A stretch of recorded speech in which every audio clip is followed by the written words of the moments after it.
నమస్కారం అండి. నమస్తే సార్. సమత్ కుమార్ గారికి, సభలో ఉన్న అందరికీ నమస్కారం. ఆంధ్ర సాహిత్య విమర్శ ఆంగ్ల ప్రభావం అనేది నేటి ప్రసంగ అంశం. కొంచెం కిందికి తగ్గండి సార్. ఈ గ్రంథాన్ని సార్ కొంచెం కిందికి తగ్గండి సార్. కొంచెం వెనక్కి వెళ్ళండి. కొంచెం వెనక్కి వెళ్ళండి, లేకపోతే కిందికి తల పై అలా ఉండండి. ఈ గ్రంథాన్ని గురించి మాట్లాడుకునే ముందర విమర్శ గురించి కొన్ని పరిచయ వాక్యాలు చెప్పుకున్నాం. విమర్శ మానవ జీవితాన్ని తీర్చిదిద్దే ముందుకు నడుపుతుంది.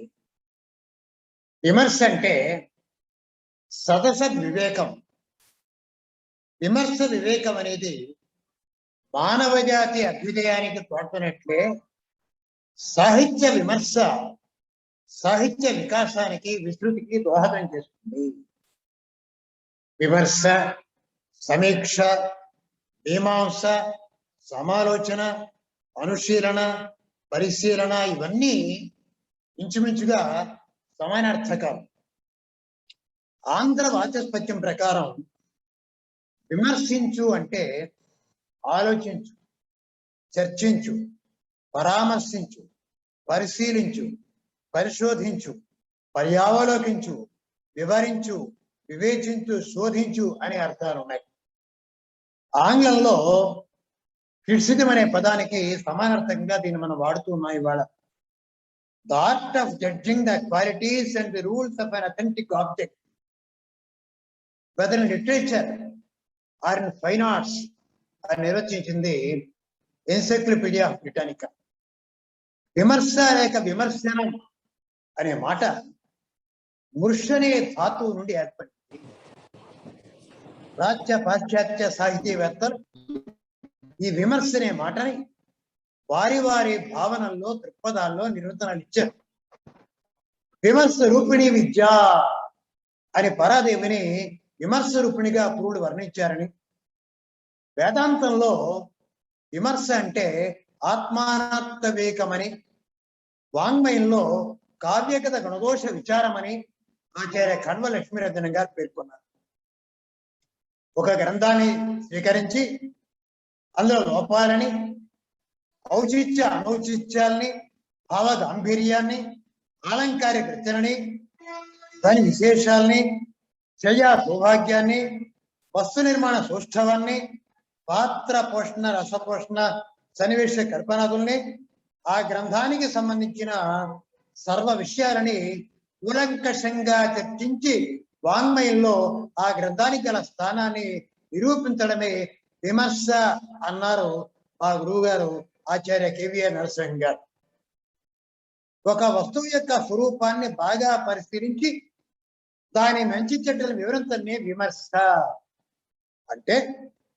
విమర్శ అంటే వస్తుతత్వ నిరూపణ స్పష్టమవుతుంది అంటారు ఆచార్య సి రామారావు గారు. ఆయన తెలుగులో సాహిత్య విమర్శ అనే గ్రంథం రాశారు. మరి నారాయణ రెడ్డి గారి మాట అందరికి తెలిసిందే. కప్పించితే కవిత్వం, ఇప్పు చెప్తే విమర్శ అన్నారు. జీవి సుబ్రహ్మణ్యం గారు అంటారు కదా, హృదయం లాంటిది కవిత్వం, మెదడు లాంటిది విజ్ఞానం, సంస్కారం లాంటిది విమర్శ అన్నారు. పాశ్చాత్యంలో హడ్సన్ క్రిటిసిజం నిర్వహిస్తూ criticism may be regarded as having two different functions, that is interpretation and the judgment అని పేర్కొన్నాడు. అలాగే అయ్యే రిచర్డ్స్ కూడా criticism as he understand it is an endeavor to discriminate between experiments and to evaluate them అని నిర్వచించాడు. ఇలా అనుభూతుల తారతమ్యాన్ని వివేచించి వాటి విలువల్ని అంచనా వేసేది విమర్శ అని దీని అర్థం. సాహిత్యంలో ఉండే కళాత్మకతను విశదీకరించి సాహిత్య విలువలను వ్యాఖ్యానిస్తూ ఉండే బుద్ధి వ్యాపారమే విమర్శ అని ఎర్స్కిన్ అనే ఆంగ్ల రచయిత అభిప్రాయం. కావ్య, నాటక, కథారూప, వ్యాఖ్యాన రూపమైన సాహిత్యమే మానవ జీవితం. అంటే మానవ జీవితాన్ని వ్యాఖ్యానమే, వ్యాఖ్యానమే ఈ ప్రక్రియలని కూడా. అయితే మరి విమర్శన సాహిత్యం పరోక్షంగా ఆ సాహిత్యం చేసే వ్యాఖ్యానం కాబట్టి విమర్శ మానవ జీవితానికి పరోక్ష వ్యాఖ్యానమే అంటారు కొందరు. భారతీయుల కవితా శక్తిని అంటే సృజన శక్తిని కళగా భావించి ఆరాధించారు. దానికి సంబంధించినటువంటి వివేచన నుండి గొప్ప విమర్శన శాస్త్రం పుట్టింది. దాన్నే మనం ఇవాళ అలంకార శాస్త్రం. ఆ శాస్త్రాన్ని జీర్ణించుకున్న ఆంధ్ర కవుల స్వయం ప్రతిభా వైలక్షణ్యంతో దేశీయ సాహిత్యానికి అనువైన విమర్శ సూత్రాలు నిర్మించుకున్నారు. కాబట్టి తెలుగు సాహిత్యాన్ని అధ్యయనం చేసేవాళ్ళు ముఖ్యంగా 2 అంశాలు దృష్టిలో పెట్టుకోవాలంటారు. ఒకటి భారతీయ కావ్యశాస్త్రం సిద్ధాంతాలు, 2 ప్రాచీనాంధ్ర కవుల విమర్శ సూత్రాలు. విమర్శకుడు కవి లేదా రచయితకు సహృదయ పాఠకుడికి మధ్య వారధి లాంటి వాడు. విమర్శ ప్రయోజనాన్ని ఆచార్య ముదుగొండ వీరభద్రయ్య గారు విమర్శ మౌలిక లక్షణాలు అనే గ్రంథంలో వివరించారు. మిత్రుడు సిమన గారు కూడా తన సాహిత్య విమర్శ గ్రంథంలో వాటిని పొందుపరిచారు.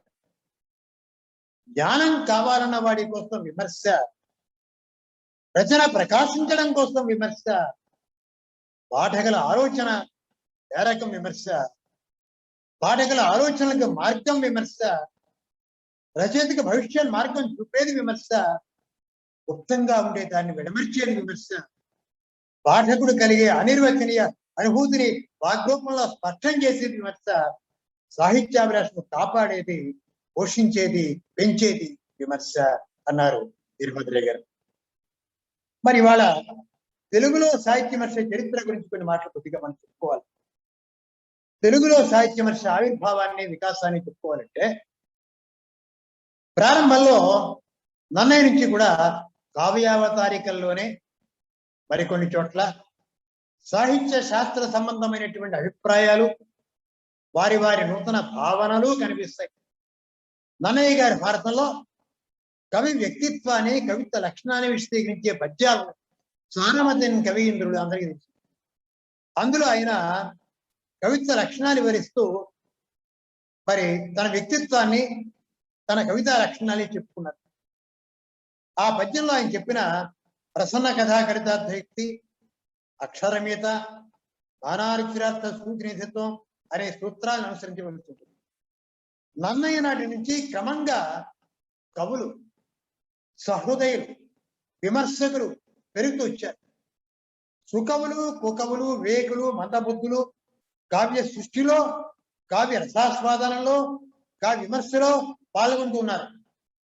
ప్రాచీన కవులు తమ ప్రజ్ఞా పాండిత్యాలని, కావ్య కౌశలాన్ని, శిల్ప వేతృత్వాన్ని, కావ్యంలోని విశిష్టాంశాలను వెల్లడించారు. కావ్య శిల్ప భావన గురించి పింగళి సూరన్న గారు చెప్తారు. పద్య సంస్కారం ఎచ్చడను జారణీక. అలాగే రామరాజభూషణుడు ఇతివృత్తం గురించి చెప్తూ కేవల కల్పనా కథల కృత్రిమ రత్నములు, ఆద్య సత్కథలు. అలాగే మార్గదర్శి పద్ధతుల గురించి, గానుతెల గురించి పాలకులు సోమన ఆలోచనలు కూడా మనకి సాహిత్య విమర్శకి నాంది ప్రస్తావనలుగా, మౌలిక సూత్రాలుగా కనిపిస్తాయి.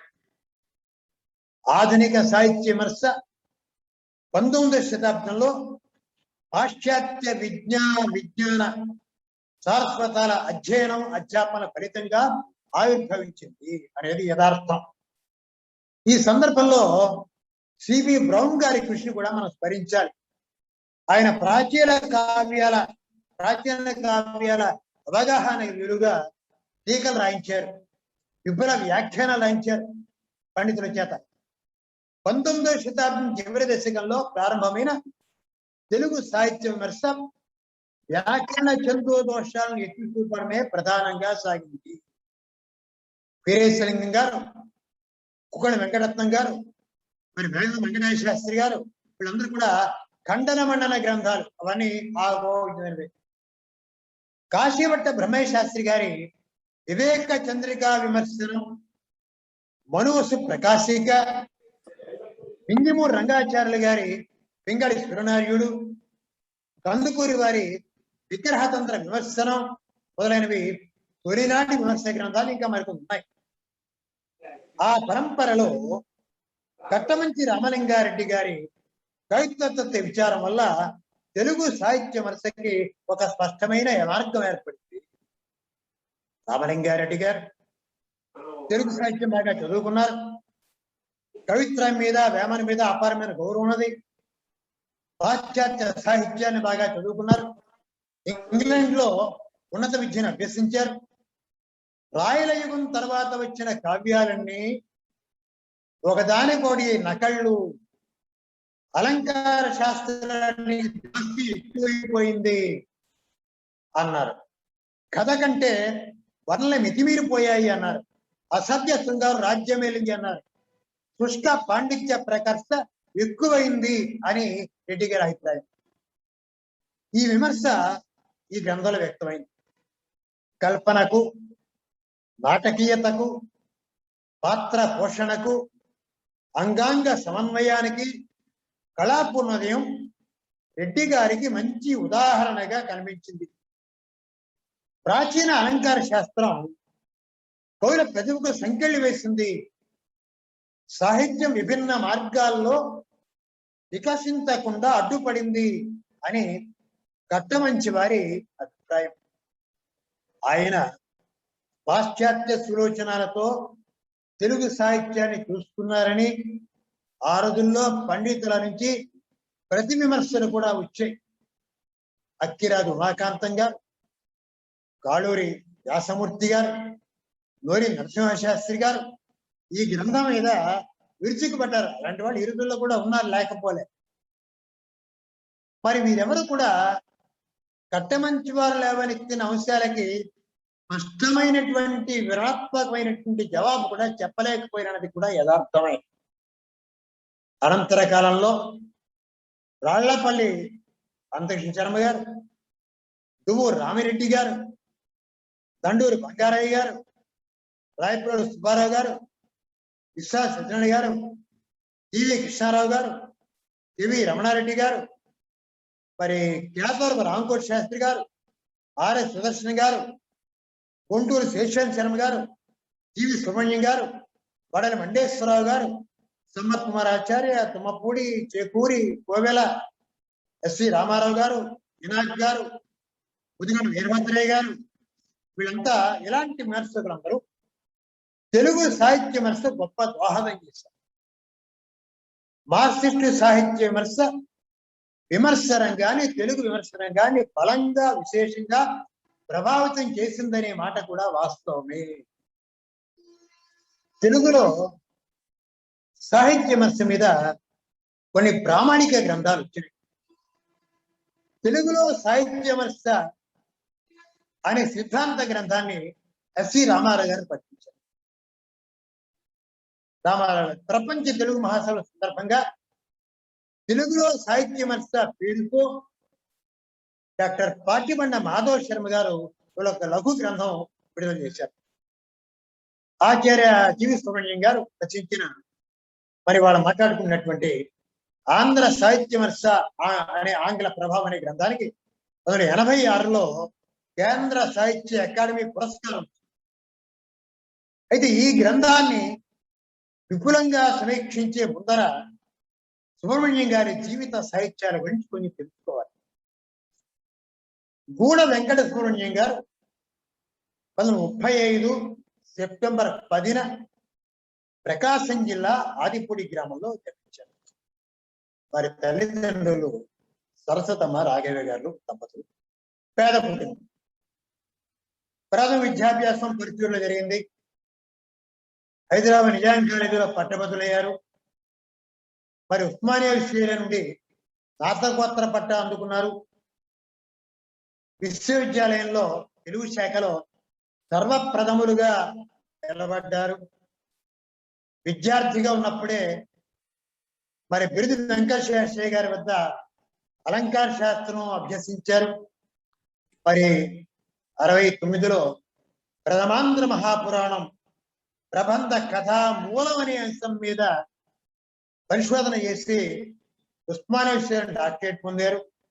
1950 మే 18న మేనమామ గారు శనగల రామదాస్ గారి కుమార్తె సంగీత విద్వాంసరాలు సుశీల గారిని వివాహం చేసుకున్నారు.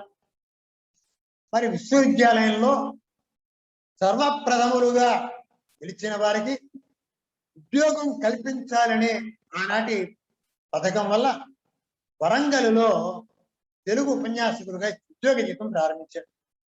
అనంతర కాలంలో 75 నుండి 95 మధ్య హైదరాబాద్ కేంద్ర విశ్వవిద్యాలయంలో తెలుగు రీడర్గా, ఆచార్యుడిగా, విభాగాధిపతిగా పనిచేశారు. 95 నుండి 98 వరకు అతిథి ఆచార్యుడిగా, 98-2000 మధ్య యూజీసీ ఎమిరిటస్ స్కాలర్గా పనిచేశారు. పొట్టి శ్రీరాములు తెలుగు విశ్వవిద్యాలయానికి ఉపాధ్యక్షులుగా కీలకమైన విధులు నిర్వహించారు మురళి గారు. తెలుగులో వీణ మిగిలిన విమర్శకులైన 60లో వీరరసం, 83లో రసోల్లాసం, 86లో ఇప్పుడు మనం మాట్లాడుకుంటున్నటువంటి విమర్శ గ్రంథం, దాని పురస్కారం నన్నయ్య నుంచి ప్రారంభించి నేటి ఆనాటి ప్రసిద్ధులైన సీనారే శివారెడ్డిల వరకు గల తెలుగు కవల సాహితీ ప్రక్రియల్ని, వాటి స్వరూప స్వభావాల్ని విశ్లేషిస్తూ ఆయన రచించిన సాహిత్యంలో చర్చనీయాంశాలు అన్న వ్యాస పరంపర జీవీఎస్ గారికి విశేషమైన ఖ్యాతిని ఆర్జించుకుంది. క్లాసికత్వాన్ని జీర్ణించుకొని సమకాలీన చైతన్య ప్రభావంతో, వినూత్న దృక్పథంతో ఆధునిక యుగంలో కొనసాగిన కావ్య రచనా మార్గానికి నవ్య సంప్రదాయం అని నామకరణం చేసి ఆ వాదానికి ప్రతిష్టని, ప్రచారాన్ని కల్పించిన ఘనత వీరిదే.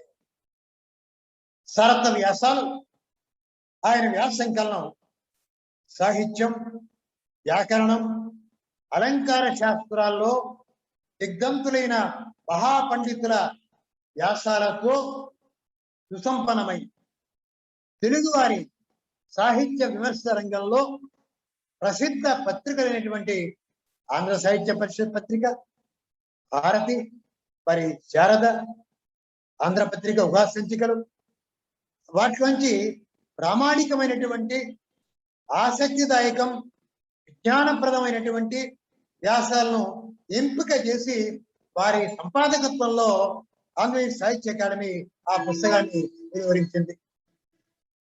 ఆయన రచనలన్నింటినీ కూడా మనం ఒక క్రమంగా చెప్పుకుంటూ పోతే వీరరసం, రసోల్లాసం, ఆంధ్ర సాహిత్య విమర్శ, ఆంగ్ల ప్రభావం, ఆలోచనం, అభినవలోచనం, అక్షరాల్లో ఆలోచనలు, జీవీఎస్ సాహితీ సమాలోచనం, జీవీఎస్ వ్యాసాలు, జీవీఎస్ చిత్రాక్షరాలు, జీవీఎస్ మహాద్వైతం అనే కవితా సంపుటి, జీవీఎస్ నవలలు, కథలు, జీవీఎస్ పీఠికలు, మా విమర్శ ప్రస్థానం అనే వ్యాస సంకలనం, నవయుగ రత్నాలు, రామ కథ, సాయి సుధ, తిరుపతి వెంకట కవుల కావ్య సమీక్ష, ప్రథమాంధ్ర మహాపురాణం, సుశీల కథలు, వెలుగుబాట, విభావన అనే వ్యాస సంపుటి ఇలా ఉన్నాయి.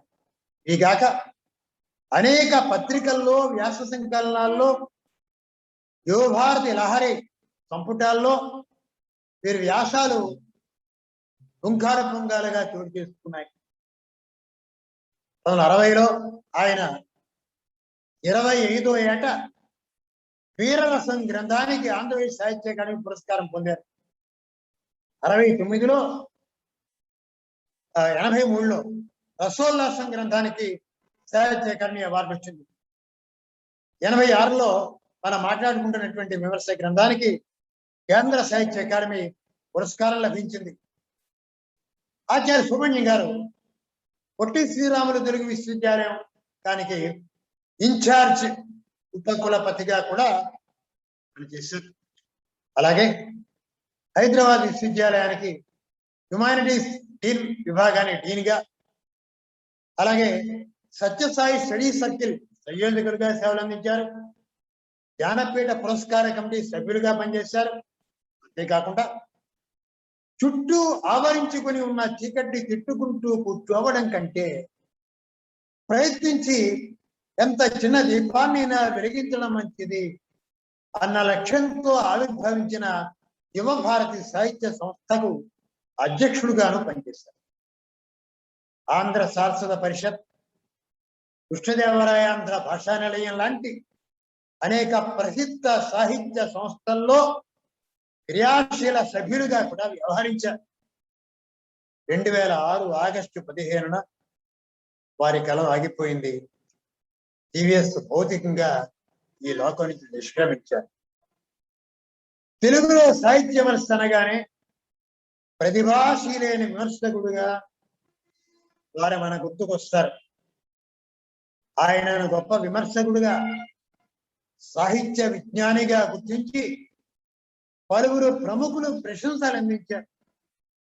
సమీక్షణ శక్తి ఉన్న భావుకుడు, చెప్పదలుచుకున్న దాన్ని నిర్దిష్టంగానే కాక నిర్దుష్టంగాను చెప్పగల ఔచిత్యజ్ఞుడు అంటారు ఆచార్య సినారె.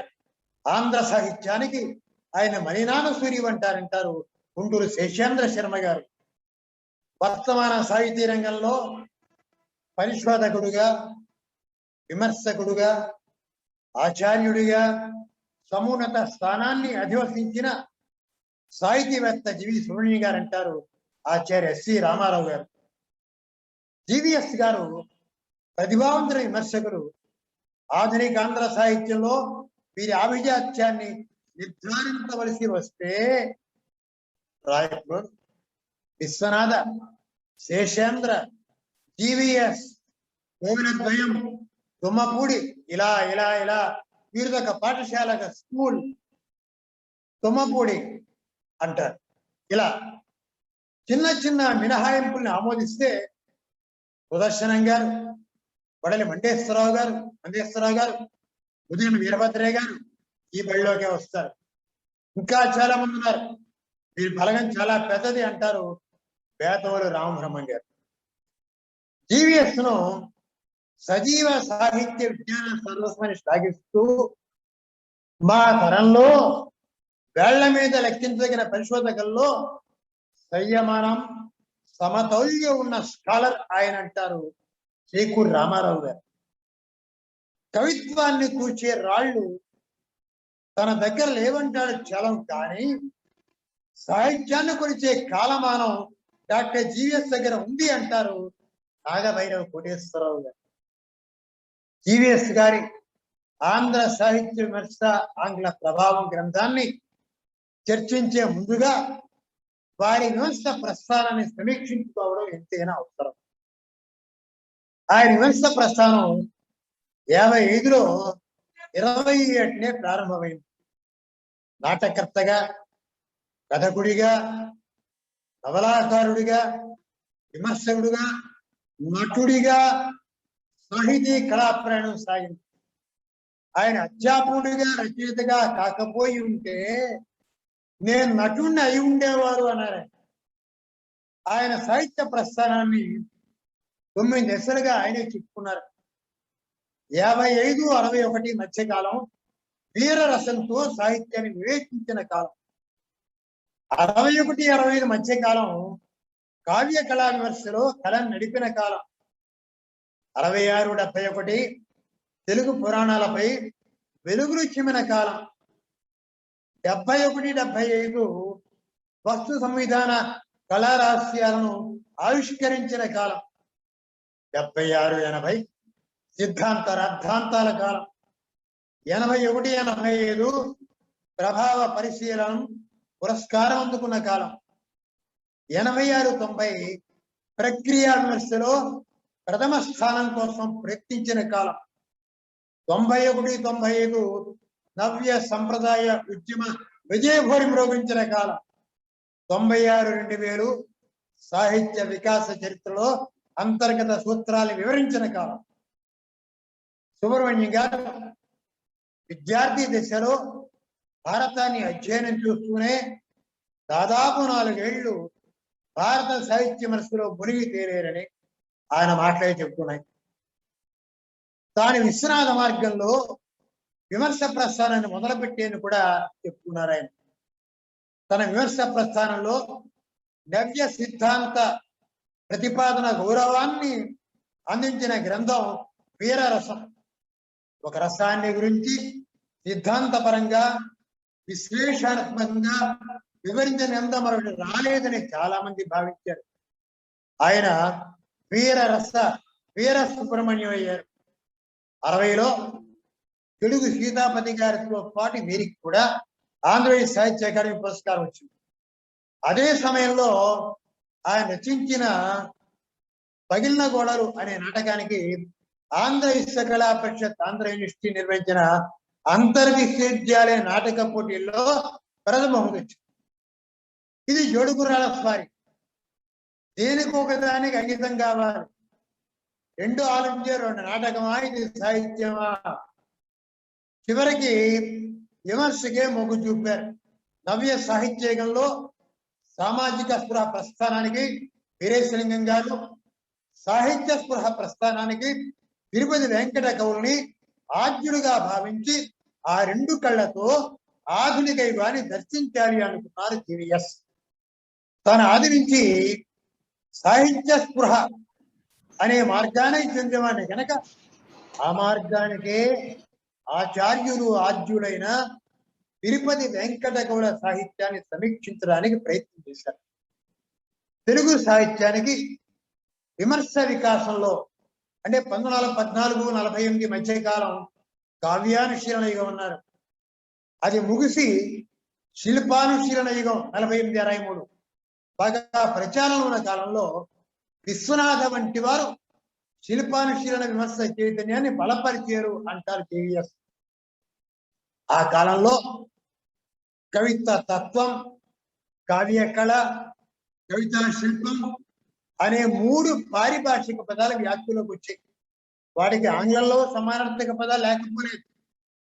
కాల్పనికవాదులు కవిత తత్వ మాట ప్రచారంలోకి తెస్తే సాహిత్య సౌందర్యవాదులు మరి కావ్య కళని, రసవాదులు కవితా శిల్పాన్ని వాడారు.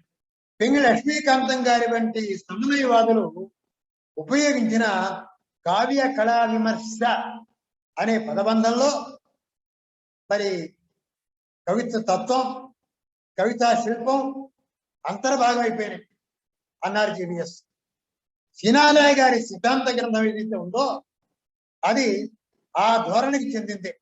ఆ మార్గం 1970 వరకు విమర్శ చైతన్యాన్ని పాలించింది అంటారు జీవీఎస్. సుబ్రహ్మణ్యం గారు 69లో 67లో సిద్ధాంత వ్యాసం సమర్పించి 69లో PhD పొందారు. బారణ మార్కండేయ పురాణం మీద పరిశోధన చేశారు. ఆంధ్రప్రదేశ్ సాహిత్య అకాడమీ ప్రచురించిన బసవ పురాణానికి వారు రాసిన పీఠికలో జైన పురాణాల ప్రభావం బసవ పురాణం మీద ఉంది అని విశ్లేషించారు సిద్ధాంత వ్యాసంలో. అది ఆ పురాణ మార్గంలో అక్కడి నుంచి ఆయన తన విమర్శను కొంతకాలం పురాణ మార్గంలోకి మళ్లించారు. వీరరసం రస విమర్శల ఒక విశిష్ట రచన అయినట్టు ప్రథమాంధ్ర మహాపురాణం పురాణ విమర్శల ప్రామాణిక రచన. పురాణ విమర్శ తనకు కొత్త దారి చూపించింది. కావ్యాల్లోని వస్తుగత అంతర్గత సూత్రాన్ని పరిశీలించడం ప్రారంభించాను. ఆ దృష్టితో కావ్యాల్ని అధ్యయనం చేశాను అంటారు ఆయన. అంతవరకు పండితులు ఎవరూ చెప్పనటువంటి అసాధారణమైన అంశాలను నేను ప్రకటించానని, అపూర్వ కావ్య నిర్మాణ శిల్పాల అనుశీలన పద్ధతిని సాహిత్య విమర్శకు సమకూర్చారని ఆయన చెప్పుకున్నారు. నన్నయ్య రచనలో నాటకీయత గురించి, కళాభాషని, కథామూలం ఇలా అమూల్యమైన వ్యాసాలు రాశారు. సిద్ధాంతాలు రాద్ధాంతాల కాలం ఆయన పేర్కొన్నారు.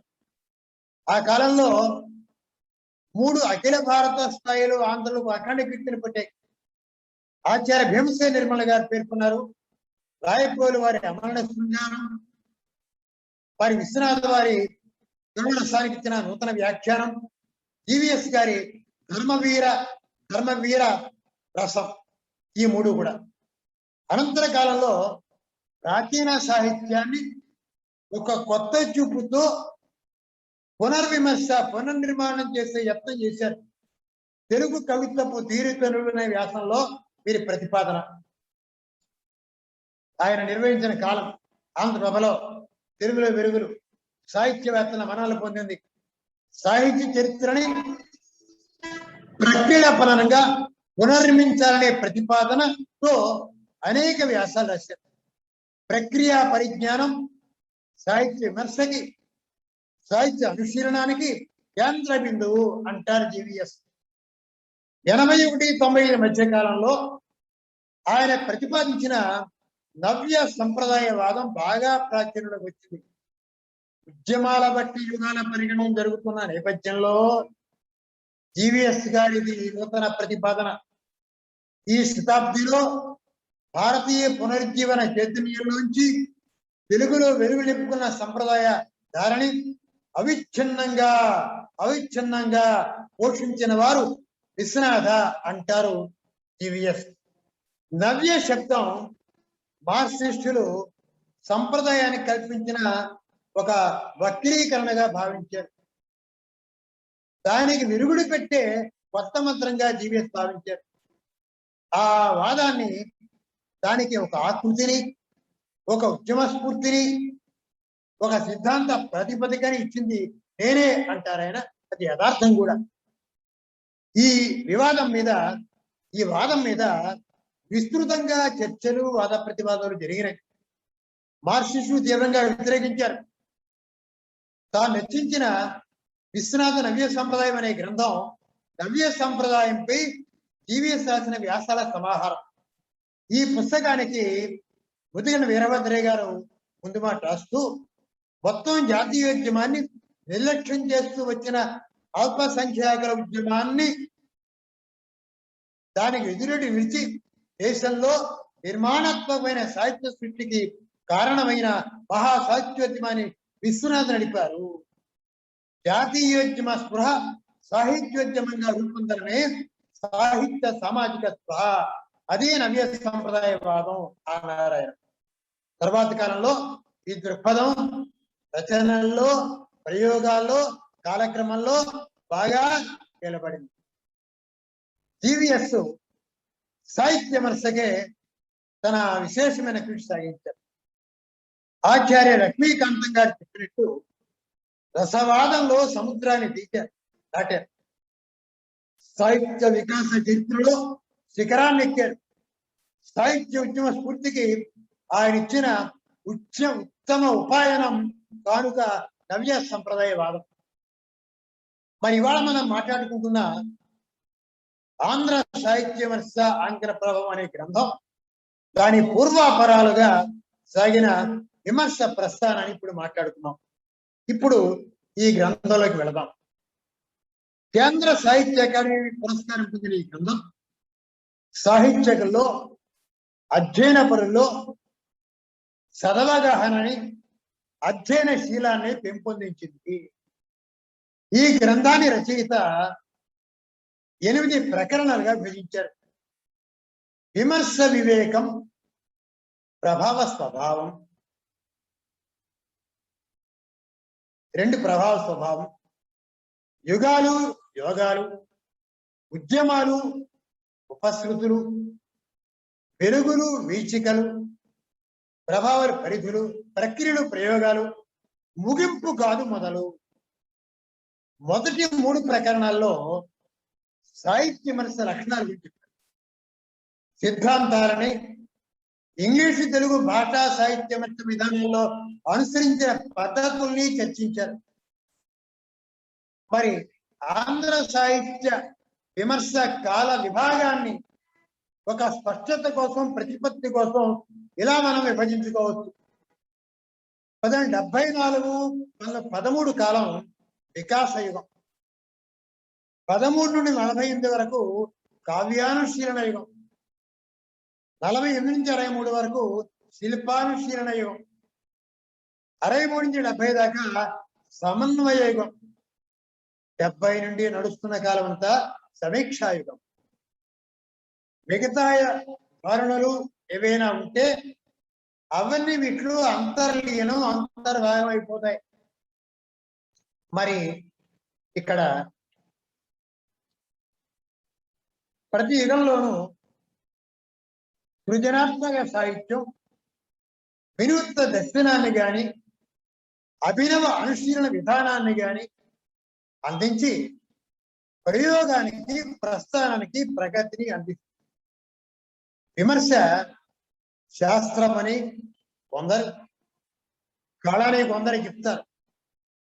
సుబ్రహ్మణ్య గారు అంటారు కదా, విమర్శ శాస్త్రంగా సాహిత్య జీవితాన్ని అనుశాసిస్తుంది, కళగా సాహిత్య అభిరుచుల్ని వాటి విలువల్ని వివేచించి విరుద్ధ ప్రయోగాలకి భవిష్యత్ దర్శనాన్ని ప్రసాదిస్తుంది చెప్తూ విమర్శని ఇటు శాస్త్రంగాను అటు కళగాను భావించారు. సాహిత్య రంగంలో అభిరుచి ప్రాముఖ్యాన్ని విశ్లేషించారు. మారిన ప్రతి అభిరుచి ఆధునికంగా పరిగణించబడుతుంది. ఎవరైనా కొత్త అభిరుచి వాదాన్ని ఎవరిసి ఆధునికం అనుకుంటాం మనం. ఒకానొక కాలంలో అయితే అవన్నీ ఆదర్శవాదంగా మనం చెప్పలేం. ఒకానొక కాలంలో ఆవేశంతో ఏర్పడిన అభినయ ప్రక్రియ దృక్పథాన్ని ఆదర్శంగా తీసుకొని అన్ని కాలాలకు వర్తింపజేయడం చేసే విమర్శ భావితరాల్లో ప్రామాణికంగా నిలబడదు అన్నారు. తెలుగులో కవిత్వాన్ని పట్టించుకున్నంతగా మన సాహితీవేత్తలు విమర్శను పట్టించుకోలేదు. యథార్థం దాన్నే జీవీఎస్ చెప్పారు. అందువల్ల కవిత్వ ప్రయోగాల్లో కవులు తెచ్చిన మార్పుల్ని దృష్టిలో పెట్టుకుని యుగ విభాగాల్ని ఏర్పరచుకొని సాహిత్య చరిత్రని అధ్యయనం చేసినట్టుగా విమర్శలు జరగలే. విమర్శ విషయంలో ఇలాంటి పరిణామాలు ప్రయోగాలు మహావిమర్శకుల ప్రయత్నంతో ఏర్పడినట్టుగా గుర్తించాలి అన్నాడు. ఒక అభినవ దర్శనాన్ని లోకానికి అందించడం విమర్శ ప్రయోజనం అయినప్పుడు విమర్శకుడు పరిశోధకుడుగా మాత్రమే కాకుండా ఒక పరమార్థ దర్శకుడుగా అభ్యుదయ ప్రవక్తగా ఎదిగినప్పుడు మాత్రమే ఆయన విమర్శ సృజనాత్మక విమర్శగా సార్థకం అవుతుంది అంటారు. అదే విమర్శ వివేకము అంటారు జీవీఎస్. వీరేశలింగం గారి కాలానికి తెలుగులో ప్రక్రియలు ప్రమాణాలు కొంత సృజనాత్మకత కోల్పోయి జడత్వంతో స్తంభించిపోయి ఆ మాటే ఆయన కూడా చెప్పారు. ఆనాటికి కావ్యాన్ని విమర్శించాలంటే సంస్కృత లక్షణ గ్రంథాలే శరణ్యము అన్నారు జీవీఎస్. చాలా కాలం ప్రాచీన గ్రంథాలకి ప్రామాణిక ప్రతులు సిద్ధం చేసి ప్రచురించడం, వ్యాఖ్యలు రాయించడం, మరి కవుల చరిత్రలు, సాహిత్య చరిత్రలు, భాషా చరిత్రలు నిర్మించడం, వాటికి సంబంధించిన వివాదాలు, వాటితోనే విమర్శకులకు మునిగిపోయింది. ఆ పైన కట్టమంచి రామలింగారెడ్డి గారు ప్రాచీన కావ్యాల మీద నవ్యాలోకాన్ని ప్రసరించే పద్ధతి ప్రవేశపెట్టారు. దాంతో ఆధునిక విమర్శ మార్గం ఒకటి కొత్త పాత్రల మేలు కలయిగా ఏర్పడింది. ఒక ప్రయోగంలోని అనేక అంశాలని విశ్లేషించడానికి శాస్త్ర మర్యాదల్ని గ్రహించి సమన్వయించే ఒక ఆధునిక విమర్శకి పరిశోధన పూరణంగా నిలబడింది. ఈ సందర్భంలో జీవీఎస్ కొన్ని విలువైన మాటలు చెప్పారు. ఎన్ని ఆపరేషన్లు చేసినా ఆత్మను అవలోకించలేని వైద్య శాస్త్రవేత్తల విమర్శకుడు సాహిత్య దర్శనం చేయలేకపోతున్నాడు. భౌతికంగా బ్రతకడం ఆధునిక జీవ లక్షణం. బతకడానికి వాటిని వెతకడమే నేటి సామాజిక చైతన్యం. బతకడానికి కూడా విలువలు ఉన్నాయని గుర్తించడం మానవతా లక్షణం. ఆ విలువల్ని ఆ విలువలకు విలువనిచ్చే చైతన్యాన్ని గుర్తించి ప్రవచించినప్పుడే సాహిత్యానికి సార్థకం. సాహిత్య విమర్శకు ప్రామాణ్యం అంటారు జీవీఎస్. అభ్యుదయవాదులమని చెప్పుకునే వాళ్ళు కూడా కవిత్వం పేరుతో సాంఘిక రాజకీయ విమర్శనే రాస్తున్నారు. ఆ విమర్శకి కమ్యూనిస్ట్ పార్టీ మేనిఫెస్టోనే ప్రమాణంగా పరిగణిస్తున్నారు అన్నాడు జీవీఎస్. ప్రభావం అంటే ఏమిటో చెప్తూ ఆలోచించేటప్పుడు 5 అంశాలు పరిశీలించాలి. ప్రభావం అంటే మనం ప్రభావం అంటే ఏమిటి? ప్రభావం ఇంగ్లీష్ లో ఇన్ఫ్లుయెన్స్ అంటాం. అది ఎలా? ప్రభావం చేసే వ్యక్తి, ప్రభావితులు అయ్యే వ్యక్తి, ప్రభావం యొక్క స్వభావం, ప్రభావం పడ్డానికి దారితీసే పరిస్థితులు, అంతిమంగా ప్రభావ ఫలితం, వాటిని విశ్లేషిస్తూ ప్రభావితుల్లో సుషుప్తంగా ఉన్న ప్రవృత్తిని ప్రబోధించి ప్రజ్వలింపజేయడమే ప్రభావ స్వభావం. అంటే ఏదైతే ప్రభావం చూపిస్తుందో దాని లక్షణాలు బీజప్రాయంగా ఉంటేనే వాడు ప్రభావితం చూస్తాడు, లేకపోతే అవలేడు. అది బీజప్రాయంగా అభిరుచి ఉంటేనే అది ఫలించి పరిణతి చెందుతుంది. ఉదాహరణగా భావకవిత్వం మీద ఆంగ్ల కాల్పనిక ప్రభావం ఉందని చర్చించారు. కృష్ణశాస్త్రి గారు పాశ్చాత్య ప్రక్రియను ఉన్నతున్నట్టుగా అనుకరించలేదు. ఆ తత్వాన్ని జీర్ణించుకొని తన స్వభావానికి అనుగుణంగా దర్శించి కవితలు వెళ్ళారు. ఈ సందర్భంలో జీవీఎస్ ఒక చక్కని లౌకికమైన దృష్టాంతాన్ని చెప్పారు, అన్వయించారు. లోకంలో తండ్రి పోలిక, తల్లి గుణం ఉన్న ఆడపిల్లలు, తండ్రి పోలిక తల్లి గుణం ఉన్న ఆడపిల్లలు అదృష్టవంతులు, తల్లి పోలిక తండ్రి గుణం ఉన్న మగపిల్లలు భాగ్యవంతులు అని చెప్తుంటారు. సాహిత్య జగత్తులో కవిత్వం మొదలైన ప్రక్రియలు ఆడపిల్ల లాంటివి, విమర్శ మగపిల్ల లాంటి వాడు అంటారు. ఇక్కడ కవి సంస్కారం ఆ బిడ్డకు తల్లి లాంటిదని, కాల్పనికోద్యమ కవుల కవిత్వోద్యమాన్ని ఆ ఉద్యమం తండ్రి లాంటిదని భావించారు. అంటే మౌలికంగా ఉండే కవి సంస్కారం, ఇతరుల ప్రభావం, ఆ రెండింటి విశ్లేషణ చాలా ప్రతిభావంతంగా చెప్పారు. ఇక్కడ పాశ్చాత్య విమర్శకులందరూ కూడా కొందరు విమర్శ స్వభావాన్ని అనేక దృక్కోణాల్లో వివరించడానికి ప్రయత్నించారు. ఎలియట్, రైడెన్ల అభిప్రాయాలు చాలా విస్తృతంగా చర్చించారు సుబ్రహ్మణ్యం గారు ఈ అధ్యాయంలో. అనుకరణ, అనుసృజన ఆ రెండు వేరువేరు, వారిని వివేచించారు.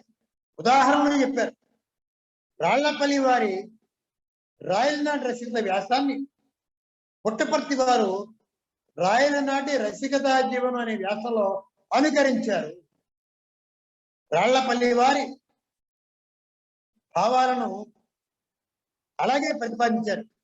ఒక విధంగా బింబ ప్రతిబింబ భావం వాటిలో కనిపిస్తుంది. పుట్టపర్తి వారు అదే గ్రహించారు. ఇది ప్రభావం, అనుకరణే అన్నారు. దీనికి భిన్నంగా విశ్వనాథ్ వారు ఒకడు నాచన స్వామన్న రాశారు. తాను అంటే జీవీఎస్ సుబ్రహ్మణ్యం గారు కూడా నాచన స్వామన్న గ్రంథాల్లోని అంశుడి ముఖోపాఖ్యానాన్ని విమర్శిస్తూ విశ్వనాథ్ వారి ప్రతీకాత్మక విమర్శ విధానాన్ని అనుసరించిన విమర్శ విధానంలో తనదైన ప్రత్యేక వ్యక్తిత్వాన్ని సాధించాను, అది అనుసృజనే గాని మరి అనుకరణ కాదు అన్నారు. అలా ఈ రెండు ఉదాహరణలు చెప్తూ అనుకరణకి అనుసృజనకి ఉన్నటువంటి తేడాన్ని చాలా స్పష్టంగా చెప్తారు. ఒక్కొక్క రకమైన ఒక్కో కాలంలో అనేక ప్రక్రియల్లో రచనలు చేసేవారి రచనని అభివ్యక్తులు, పోలికలు, సామ్యాలు కనిపిస్తాయి. మహాప్రతిభావంతుల రచయితలు ఉద్యమ ప్రస్థానంలో సాధించే ప్రయోగాలు కానివ్వండి, శైలి కానివ్వండి, చమత్కారాలు కానివ్వండి, అవి ఇతరుల్ని తప్పకుండా ప్రభావితం చేస్తాయి. వాటిని సమీక్షించినప్పుడు అనుకరణలేవో అనుసృజనలేవో నిరూపణ చేయాలి, సమర్థంగా నిరూపించాలి అన్నారు జీవీఎస్. తెలుగు కవుల మీద పాశ్చాత్య ప్రభావాన్ని వీక్షించేటప్పుడు రాయప్రోలు వారి గురించి చెప్పారు. రాయప్రోలు వారి అమరణ శృంగారం ఉంది, ప్లాటో మొదలైన వాళ్ళు ప్రభావం ఉన్నది. కానీ రాయప్రోలు పూర్తిగా పాశ్చాత్య ప్రభావంలో మునిగి తేలలేదు. ఆయన ఆ ప్రభావాన్ని తనకు ఎంతవరకు అవసరమో అంతవరకు ఉపయోగించుకున్నారు, అంతవరకే స్వీకరించారు. మరి తెలుగు సాహిత్యంపై ఇంగ్లీషు ప్రభావంలో కొత్తపల్లి వీరభద్రరావు గారు కూడా ఆ మాటే చెప్పారన్నారు జీవీఎస్. లేకపోతే దాని విశిష్టత కోల్పోతుంది. ఈ సందర్భంలో జీవీఎస్ తో ఒక విలువైన దృష్టాంతం ఇచ్చారు. పరిశీలన రక్తి పరీక్ష లాంటిది. మరి రక్త పరీక్ష చేస్తాం, పరీక్ష చేసేటప్పుడు ఉన్న రక్తం ఎలాంటిదో చూడాలి, ఎక్కించిన రక్తం ఎలాంటిదో పరీక్షించాలి, రెండు రక్తాలు కలిసాక ఎలాంటి పరిణామం కలిగిందో సమీక్షించాలి. మౌలికంగా ఉన్నటువంటి సాహిత్య సంస్కారం, ప్రభావంతో జరిగిన పరిణామం, ఆ రెండింటి యొక్క సమన్వయ దృక్పథం ఉండాలి అన్నారు. మరి 3వ అధ్యాయంలో అంటే యుగాలు యోగాలు సాహిత్య చరిత్ర నిర్మాణంలో కాల ప్రమాణాన్ని అనుసరించి యుగ విభజన ప్రాథమికం. సాహిత్య ప్రక్రియ ఉత్పత్తి వికాసాన్ని ప్రమాణబద్ధంగా నిర్మించే ప్రయత్నం జరగాలి. స్వభావాన్ని బట్టి సాహిత్య విమర్శ మరి 3 విధాలుగా ఉంటుందన్నారు. ఒకటి ఏంటంటే దాని విమర్శకి అన్వయించారు కావ్య లక్షణం, కావ్య మీమాంస, కావ్య అనుశీలనం. తెలుగులో ప్రాచీన సాహిత్య యుగాల్లో కావ్య మీమాంస మనకు విశేషంగా కనిపిస్తుంది. ఆధునికంగా అనువర్తిత విమర్శ అప్లైడ్ క్రిటిసిజం వచ్చింది. దీనికి పునాదులు కందూరి కాలంలోనే కనిపిస్తాయి అన్నారు. సాహిత్య విమర్శ చరిత్రలో వీరేశలింగం గారి యుగాన్ని వికాస యుగంగా పరిగణించినటువంటి జీవీఎస్ గారు, వీరేశలింగం గారు పాశ్చాత్య సాహిత్యంతో ప్రభావితులు అయినప్పటికీ కూడా ఆయన తెలుగు వారికి అనుకరణ నేర్పలేదు, అనుసరణే నేర్పారు. కట్టమంచి వారి కవిత్వ విచారం ఆంధ్ర విమర్శక లోకానికి కనువిప్పు కలిగించింది. విమర్శకు సాహిత్య మీమాంస స్పృహను ఆయన కలిగించారు. పాశ్చాత్య ప్రమాణాలని ప్రాచీనాంధ్ర కావ్యానుశీలనాన్ని కూడా అన్వయించారు ఆయన. అలా ఆయన ఆ పాశ్చాత్య సిద్ధాంతాన్ని, ఆ విమర్శని కళాపూర్వదానికి ఎలా అన్వయించారో చెప్పారు. పాశ్చాత్య సాహిత్య సిద్ధాంతాల కూడలిగా, సమన్వయ క్షేత్రంగా విశ్వనాథ వారి విమర్శ ప్రస్థానాన్ని పరిగణించారు. విశ్వనాథ వారిది శిల్ప ప్రస్థానం అన్నారు. విశ్వనాథ వారి విమర్శలో యుగ పురుషుడు అన్నారు. ఒక యుగానికి ఆయన పురుషుడిగా చెప్పారు. శ్రీనారాయణ గారి మరి ఆధునిక ఆంధ్ర కవిత్వం సంప్రదాయ ప్రయోగాలు కూడా మరి ఆనాటి కాలానికి ప్రతిబింబం లాంటిది అన్నారు. తెలుగు సాహిత్యంలో వెలువడుతున్న సిద్ధాంత వ్యాసాలన్నీ కూడా విశ్లేషణాత్మకంగా, వివరణాత్మకంగా రాసినవి కనుక భారీ గ్రంథాలు, బళ్ళ మీద ముయ్యాల్సిన గ్రంథాలు, విషయ సేకరణ ఉన్నంతగా, పనికి వచ్చినంతగా తత్వానుశీలన జరగలేదు అన్నారు ఆయన. పాశ్చాత్య దేశాల్లో ఒక్కొక్క ప్రక్రియకు ఒక్కొక్క విధాయకమైనటువంటి సూత్ర పద్ధతి ఉంటుందని, కాలశోధనకు ఎన్నుకోబడిన సమస్యను బట్టి, మన సైన్స్ లో ప్రాబ్లం అంటాం, ఆ సమస్యను బట్టి దాని సాపేక్ష ప్రమాణాలతో రూపొందించుకుంటారు. తెలుగులో ఆయన నాటికి ఇప్పటికీ కూడా ఆ పద్ధతి రాలేదని, విశ్వవిద్యాలయాల్లో ఆ రకమైన ప్రామాణిక పద్ధతి రావడానికి ఇంకా చాలా కాలం పడుతుంది అని అన్నారు జీవీఎస్. ఆంగ్ల కాల్పనిక విమర్శా కాలంలో కీర్సు షెల్లీలాగా ఆంధ్ర కావ్యానుశీలన యుగంలో ఆయన ఇద్దరు పేర్లు చెప్పారు. రాళ్లపల్లి అంతశిరమ గారు, దువ్వు రామిరెడ్డి గారు. వీళ్ళిద్దరు కూడా కట్టమంచి వారి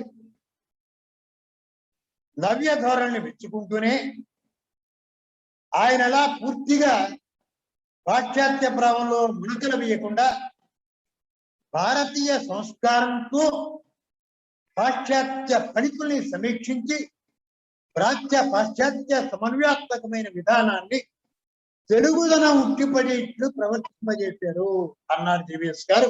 చాలా విలువైన పరిశీలన. మరి విమర్శక ద్వయంగా వారిద్దరిని చెప్పుకోవచ్చు. కట్లమంచి కవితా తత్వాన్ని అనుసరిస్తూనే రాళ్లపల్లి దువ్వూరి కావ్య కళా సౌందర్య తత్వాన్ని అనుసరించారు. కట్లమంచి తెలుగులో కావ్యానుశీలన యుగకర్తని, రాళ్లపల్లి దువ్వూరి కూడా పరిణామ ప్రవర్తకులని సుబ్రహ్మణ్య గారు చెప్పారు. విశ్వనాథ కావ్యానుశీలన యుగానికి కర్త ప్రవక్త అని. అయితే ఇవాళ విశ్వనాథని కవిగా ఆయన ప్రయోగాల వైలక్షణ్యాన్ని వివరిస్తున్నారు తప్ప విమర్శకుడుగా ఆయన వ్యక్తిత్వాన్ని వివేచించే ప్రయత్నం జరగలేదు అన్నారు. నిజమే, అందరూ కల్పవృక్షాన వరడం అంటే చెప్తున్నారు, కానీ విమర్శకుడుగా విశ్వనాథ నిరూపించే ప్రయత్నం అంత బలంగా జరగలేదు. ఆ ప్రయత్నం సుబ్రహ్మణ్య గారు చేశారు. ఇలియట్ చెప్పిన ఆదర్శ విమర్శక లక్షణం విశ్వనాథుడు రూపొందింది అన్నారు సుబ్రహ్మణ్యం గారు. కావ్యానుశీలనకి సంబంధించి విశ్వనాథ ప్రకటించిన ఆలోచనల్ని సమీక్షించే జీవీఎస్. విశ్వనాథ శిల్ప ప్రస్థానం ఒక్క తెలుగు కావ్యాలకి పరిమితం కాదు, విశ్వ కావ్యానుశీలనలో కూడా ప్రయోగించదగ్గవి అన్నారే. పాశ్చాత్య ప్రయోగ విమర్శలో భారతీయ సంప్రదాయ ప్రభావం కూడా ఉంది. దానికి పరిపూర్ణమైన స్థితిని కల్పించిన వారు విశ్వనాథ అన్నారు. తెలుగు మహాకవులు రచించిన గ్రంథాల్లో ప్రతిదానికి ఒక ప్రత్యేకత ఉంటుందని, వివేచనని, ప్రతి ప్రక్రియని ప్రత్యేక ప్రమాణాలతో పరిశీలించే పద్ధతిని విశ్వనాథే ప్రపంచానికి చాటి చెప్పారు అన్నారు జీవీఎస్. మరి పాశ్చాత్య విమర్శకులు షేక్స్పియర్ నాటకాల మీద తమ దృక్పథాలతో విమర్శ చేశారు. తెలుగు విమర్శకులు కూడా కాళిదాసు భాగవత నాటకాన్ని అనుసరించారు. విశ్వనాథ కూడా ఆ పని చేశారు. విశ్వనాథ్ వారి కావ్యానందం వర్ణనాత్మకమైన రచన గ్రంథంగా జీవీఎస్ పేర్కొన్నారు.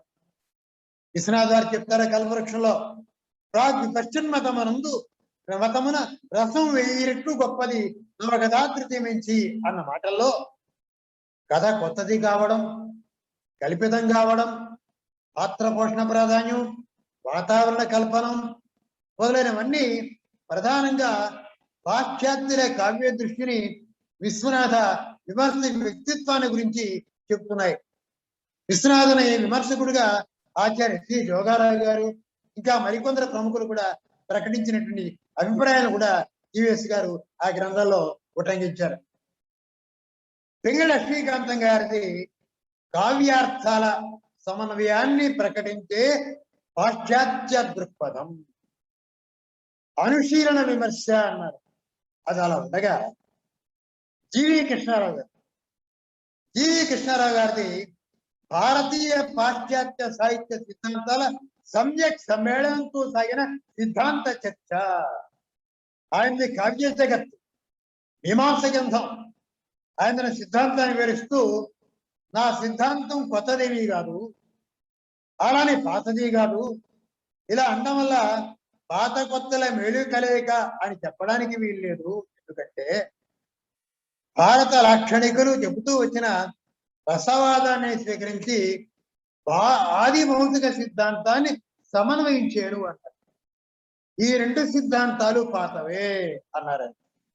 కావ్య జగత్తు సామాజిక జగత్తు నుంచి ఉత్పన్నమయ్యేదే గాని అలౌకికమైంది కాదు అన్నారు కృష్ణారావు గారు.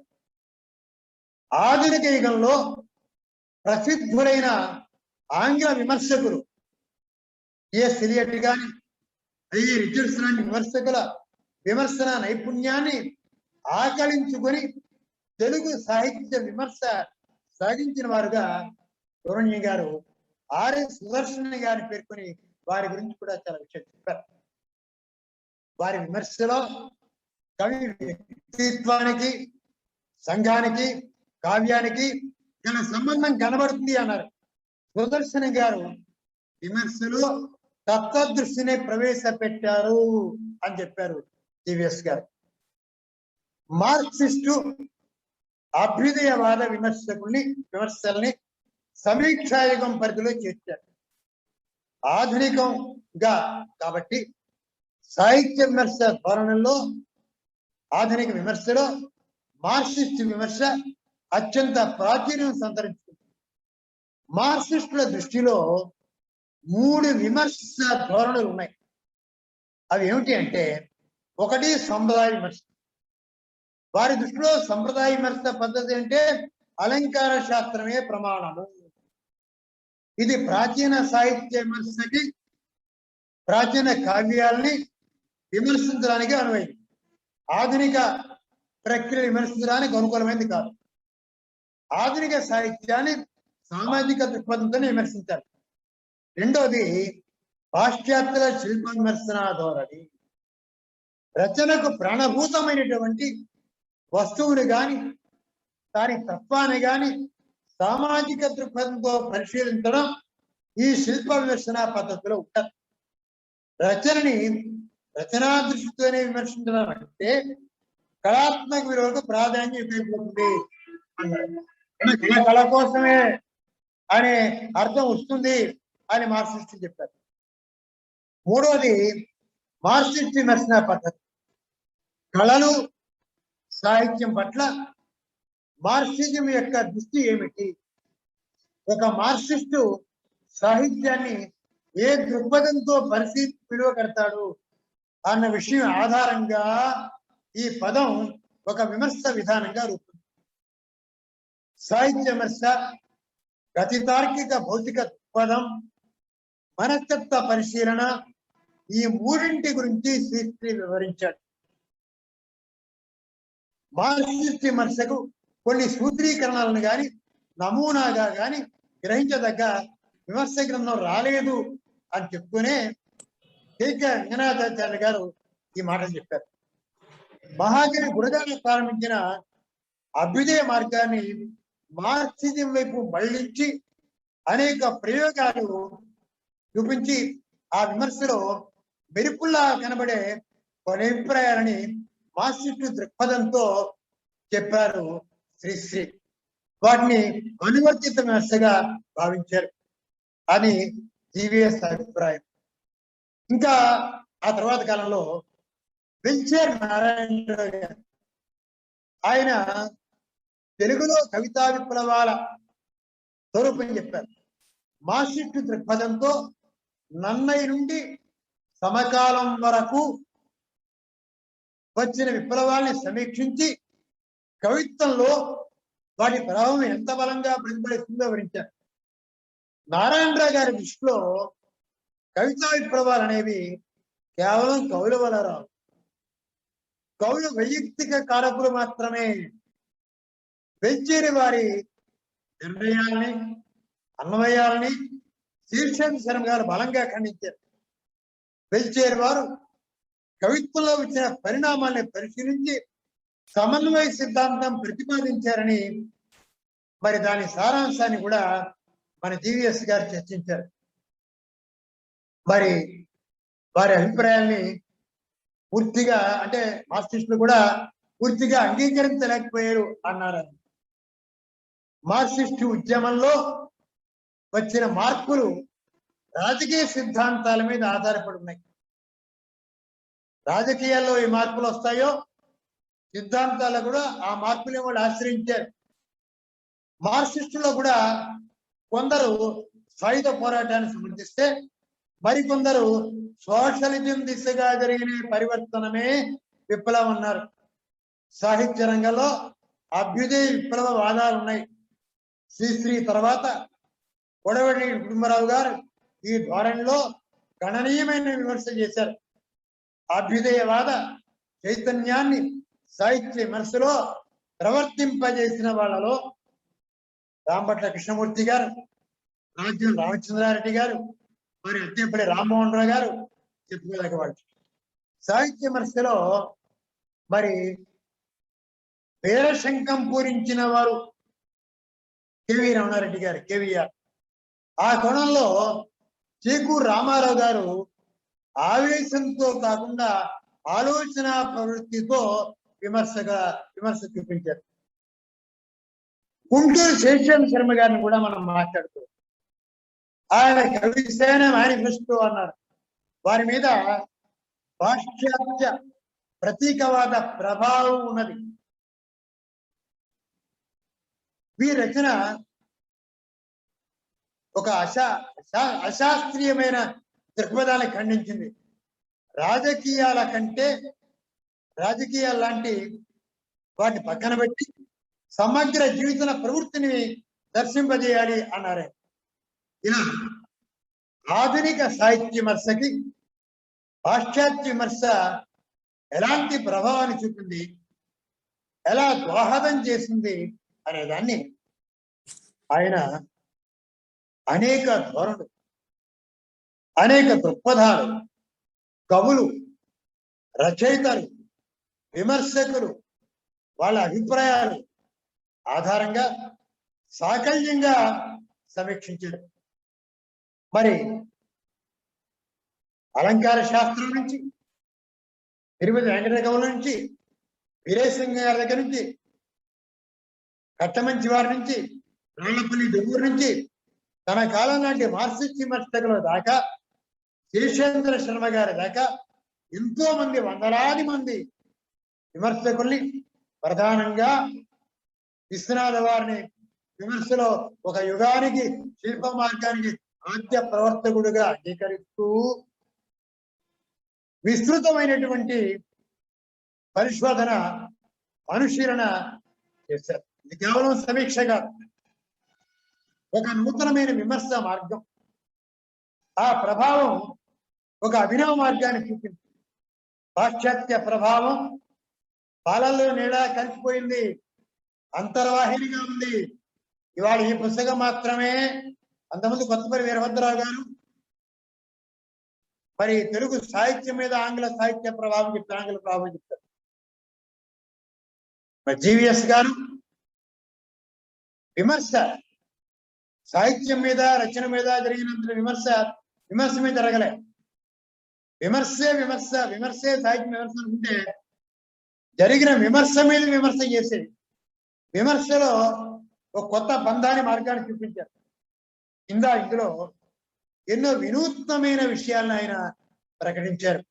400 పుటలు దాటినటువంటి ఒక అభినవ రోచన గ్రంథం అది. దీనికి పునాదులు ఆయన విమర్శ, ఆయన గ్రంథాలన్నింటిలో ఉన్నాయి. రసవాదం చెప్పారు, వీరరసాల గురించి, రసోల్లాసం చెప్పారు, నవ్య సంప్రదాయవాదం చెప్పారు. అనేక సందర్భాల్లో ఆయన అయితే తనకు నచ్చనటువంటి ఏ ధోరణిని కూడా, వ్యతిరేక దృక్పథాన్ని పూర్తిగా వ్యక్తం చేయకుండా, అందులో లోపాలని బలంగా చెబుతూ, సమన్వయ మార్గంలో మార్క్సిస్ట్ మార్గాన్ని కూడా సమన్వయ మార్గంలోనే చెప్తూ, దాని ప్రభావాన్ని, దాని లోపాలని చెప్పారు. విశ్వనాథ ఎందుకు గొప్ప విమర్శకుడు, విమర్శకు ఎందుకు ఆద్య ప్రవక్తో బలంగా నిరూపించారు. ముఖ్యంగా తాను ఎందుకు నవ్య సంప్రదాయవాదానికి, ఆ వాదం అంటే ఏమిటో ఆయన ఈ గ్రంథం తర్వాత కానీ, గ్రంథాల ముందు కానీ దాన్ని బలంగా చెప్పినా, ఈ గ్రంథాన్ని అనుశీలించే కూడా అటు సంప్రదాయవాదులకు, ఇటు మార్క్సిస్టులకు మధ్యగా సమన్వయ మార్గంలో నవ్య సంప్రదాయం అంటే నియో క్లాసిజం అనే ఒక మార్గాన్ని బలంగా చెప్తూ, దానికి ఒక లక్ష్యమా, ఒక లక్షణమా అన్నట్టుగా చాలా అపూర్వమైనటువంటి, విలువైనటువంటి గ్రంథం. ఈ గ్రంథాన్ని చదివితే ఎన్నో విమర్శ గ్రంథాలను ఎంతో మంది విమర్శల్ని, ఎంతో మంది రచయితల్ని, ఎంతో మంది విమర్శ వ్యాసాలని చదివినటువంటి విజ్ఞానం, అనుభవం, అనుభూతి మనకు లభిస్తుంది. ఇంతటి చాలా క్లిష్టమైనటువంటి, అంటే ఇంత బృహజ్ఞానాన్ని చదివి దాని సారాన్ని గ్రహించి దాని ప్రసంగలా చేయడం అనేది కత్తిమీద స్వామి లాంటిది. నాకు ఎందుకో నా అదృష్టం కొద్దీ నాకు గ్రంథం వచ్చింది. సంపత్ కుమార్ గారికి, అలాగే నా మిత్రులు వడ్డపాటి చంద్రశేఖర్ గారికి, నాకు కొంత సహకారం అందించినటువంటి, పుస్తకాలు అందించినటువంటి మాన్యమిత్రులు సిమ్మన గారికి, విన్నటువంటి విమర్శకులకి, పండితులకి, రచయితలకి అందరికీ నమస్కారం. స్వస్తి.